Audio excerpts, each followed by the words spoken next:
Hello नमस्कार, महाराजा kitchen रेसिपीमध्ये आपलं स्वागत आहे। तर आज मी गरमागरम कोल्हापुरी मिसळ बनवणार आहे। चला तर सुरुवात करूया। तर त्यासाठी सर्वात प्रथम मिसळसाठी लागणारा मसाला कसा तयार करायचा आहे ते पाहू। तर पॅनमध्ये आपण सुकं खोबरं 1 वाटी घेतलेलं आहे।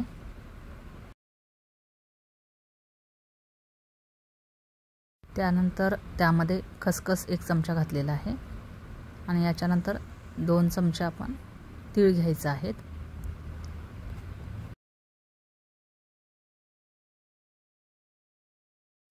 तीळ घेतलेले आहेत हे पहा। आता त्यानंतर आपण हे सर्व चांगलं भाजून घ्यायचं आहे। थोडंसं करपूसच भाजायचं आहे आणि खडे गरम मसाले वापरायचे आहेत। त्यामध्ये स्टार फूल, लवंग, दालचिनी, मिरी हे सर्व भाजून झाल्यानंतर याला आता आपण काढून घ्यायचं आहे। यानंतर आपण लांबट चिरलेला कांदा आणि त्यानंतर आल्याचे 2 तुकडे,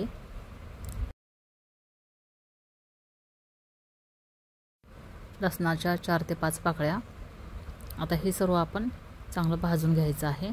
यामध्ये थोडंसं आपण 2 चमचे तेल ओतून आपण सर्व भाजून घ्यायचं आहे। तर हा कांदा आपण करपूस भाजून घ्यायचा आहे, म्हणजे याचा कलर थोडासा ब्राऊन झाला पाहिजे। आता आपला मसाला तयार झालेला आहे। आता याला आपण थंड करायला ठेवूया। यानंतर आपण पातेल्यामध्ये पाणी गरम करायला ठेवलेलं आहे। यामध्ये 1 चमचा मीठ घातलेलं आहे, त्यानंतर अर्धा चमचा हळद, यानंतर मोड आलेली मटकी आपण धुवून साफ करून घेतलेली आहे, तर ती आता यामध्ये घालायची आहे। कोल्हापुरी मिसळ बनवताना त्यामध्ये मोड आलेली मटकी आणि बटाट्याची भाजीचा वापर केला जातो। हे पहा, मटकी आता शिजत आहे। मटकी शिजेपर्यंत मिसळसाठी तयार केलेला मसाला आपण मिक्सरला बारीक करून घ्यायचा आहे। हे पहा, सर्व मसाले आता थंड झालेले आहे, तर त्यानंतर ते आता मिक्सरमधून बारीक करून घ्यायचे आहेत। तर सुरुवातीला सुका मसाला बारीक करून घ्यायचा आहे। हे पहा, सुका मसाला आता बारीक करून घेतलेला आहे। तर त्यानंतर यामध्ये भाजलेला कांदा घालायचा आहे।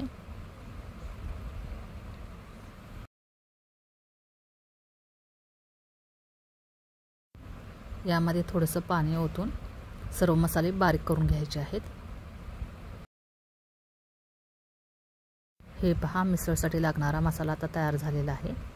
पहा, असा पूर्ण बारीक करून घ्यायचा आहे।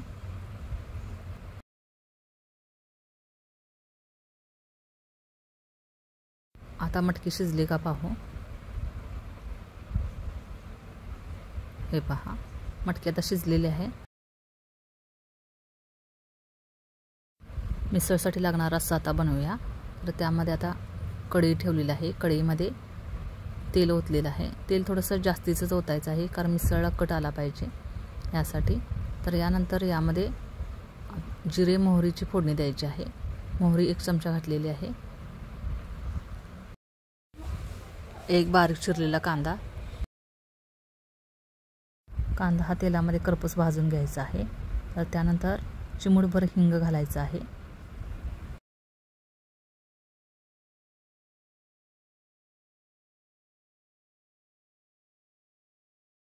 कांदा भाजल्यानंतर यामध्ये मसाला घालायचा आहे।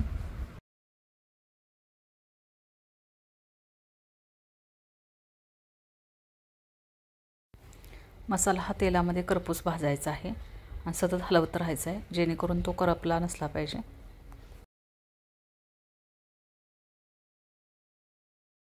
यानंतर लाल तिखट 2 ते 3 चमचे घालायचं आहे।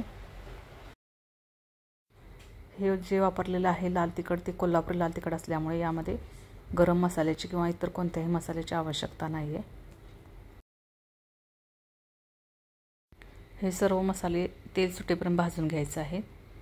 मसाले करपू नये म्हणून यामध्ये थोडंसं आपण पाणी ओतायचं आहे।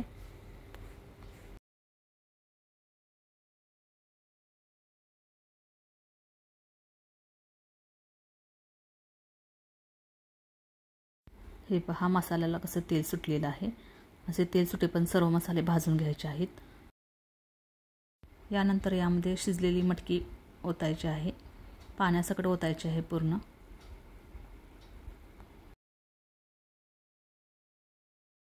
तर हा रस्सा थोडा पातळच ठेवायचा आहे, जास्त घट्ट करायचा नाही आहे.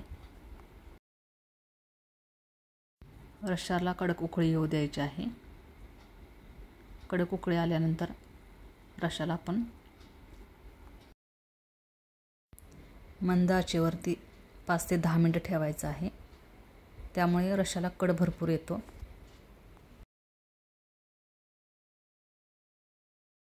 यानंतर मीठ अर्धा चमचा घालायचं आहे. मटकी शिजवताना आपण मीठ घातलं होतं, तर त्यामुळे आता आपण मीठ थोडंसंच घालायचं आहे. रस्सा लो फ्लेमवरती ठेवल्यामुळे रस्स्याला कट कसा आलाय तो पहा.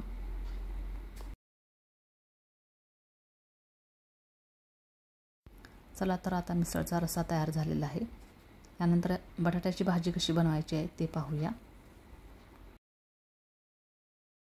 पॅनमध्ये 2 ते 3 चमचे तेल घ्यायचं आहे. तर त्यानंतर तेल गरम झाल्यानंतर त्यामध्ये अर्धा चमचा मोहरी घालायची आहे, जिरे अर्धा चमचा,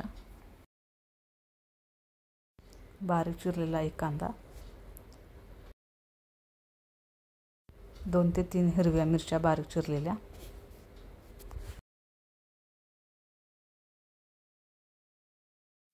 हे सर्व चांगले परतवून घ्यायचे आहेत. तर त्यानंतर उकडलेला बटाटा आहे तो बारीक चिरलेला आहे आणि त्यानंतर यामध्ये तो ॲड करायचा आहे.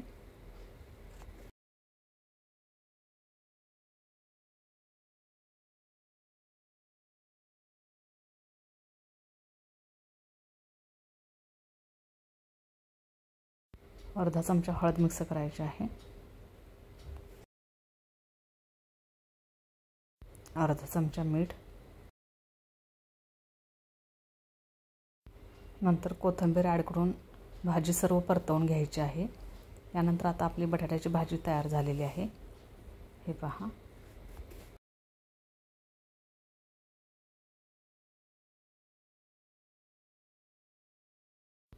आता यानंतर मिसळ सर्व करूया.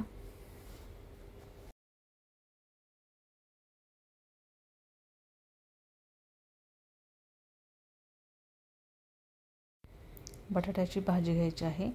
तर त्यानंतर यामध्ये मटकी घालायची आहे.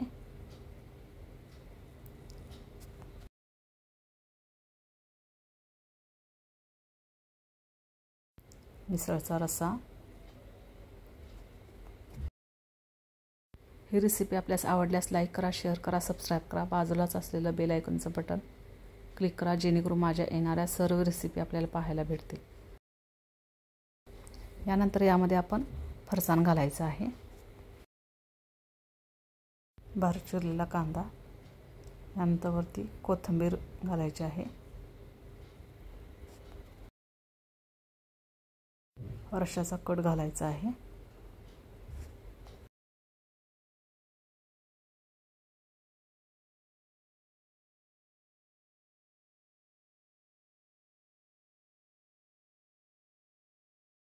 लिंबू, कांदा, ताक 1 पेला. ताकाऐवजी दही मिसळ बरोबर घेतलं तरीही छान लागतं. ही कोल्हापुरी मिसळ आपल्याला कशी वाटली हे कमेंट करून नक्की सांगा. थँक्यू.